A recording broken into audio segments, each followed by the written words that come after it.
Love the Lord your God with all your heart,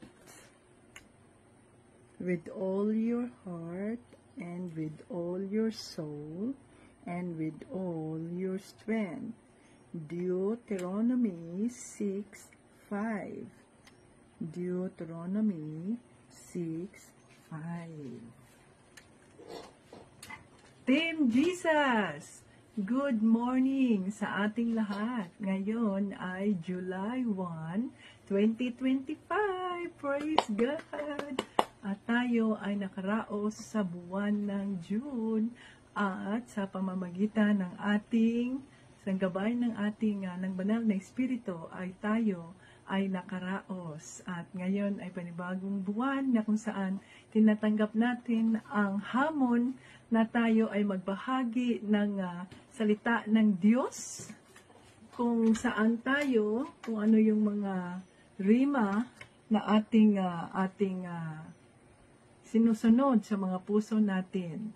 So ito ay isa sa mga binibigyan ko ng halaga, ang Deuteronomy 6:5. So unang-una, dahil ang Diyos ang unang nagmahal sa akin, kaya nararapat lamang na ibigay ko ang aking pagmamahal sa Kanya, higit sa lahat, sa kahit na sino, ng buong puso, ng buong kaluluwa, ng buong lakas.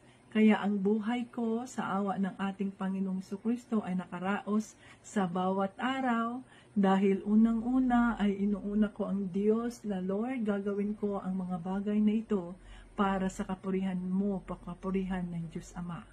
Kaya sa araw-araw ay inuuna ko ang unahin ko na iniisip ko, sinasa puso ko, na unahin ko sa lahat ng araw, sa lahat ng pagkakataon ang aking Panginoong Jesucristo, ang pagmamahal ko ng buong puso, ng buong kaluluwa, ng buong lakas ko para sa Diyos Ama.